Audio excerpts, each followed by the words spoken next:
MMRDAच्या अधिकाऱ्यांवर मेट्रोचं काम करणाऱ्या फ्रान्सच्या कंपनीचा लाचखोरीचा आरोप. गंभीर दखल घेत फडणवीस म्हणाले मुख्य सचिवांशी बोलणार, तर उपमुख्यमंत्री एकनाथ शिंदे घेणार पत्रकार परिषद.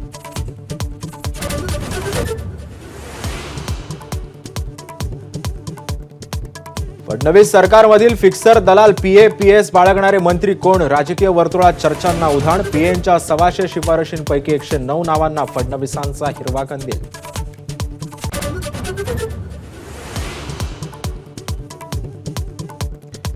राज्याच्या तिजोरीची लूट मुख्यमंत्री देवेंद्र फडणवीसांनी रोखली. संजय राऊतांकडून फडणवीसांचं कौतुक, तर फडणवीस कठोर निर्णय घेतात म्हणून मतभेद असतानाही जाहीर अभिनंदन.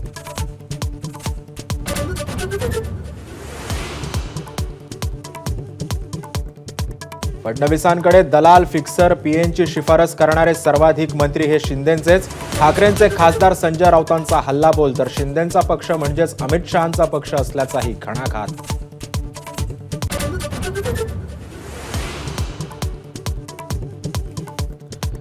फडणवीस सरकारची बारामती आणि परळीवर खैरात. बारामतीसह परळीच्या पशुवैद्यक पदवी महाविद्यालयाला मंजुरी. दोन्ही कॉलेजांसाठी 568 कोटींचा निधी.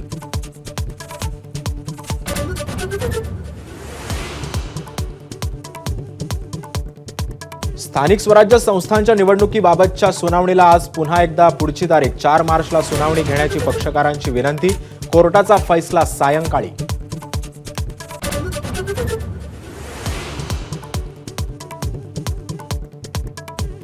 स्वराज्य रक्षक संभाजी मालिका संभाजी राजांचं बलिदान न दाखवता संपवावी असा दबाव असल्याच्या अमोल कोल्हेंची YouTube ब्लॉगमध्ये कबुली. शेवट कसा असावा याविषयी शरद पवारांनी काहीही सांगितलं नसल्याचा खुलासा.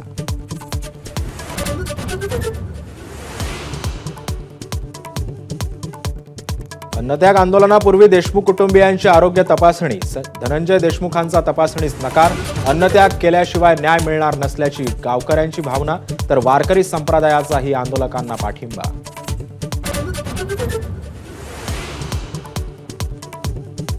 इतिहास संशोधक इंद्रजित सावंतांना धमकीचा फोन. सावंत ब्राह्मण द्वेष पसरवत असल्याचा आरोप. प्रशांत कोरटकरांविरोधात तक्रार दाखल.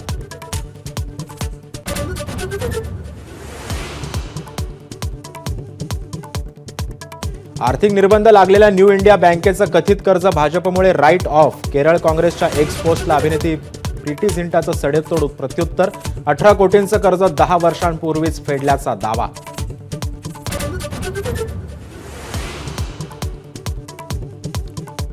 एकोणीसशे 84च्या शीख दंगली प्रकरणी काँग्रेसचे माजी खासदार सज्जन कुमार यांना जन्मठेपेची शिक्षा. राऊज एव्हेन्यू कोर्टानं सुनावली दुसऱ्यांदा जन्मठेप. शीख दंगलीच्या आणखी एका प्रकरणामध्ये जन्मठेप. ABP माझा, उघडा डोळे बघा नीट.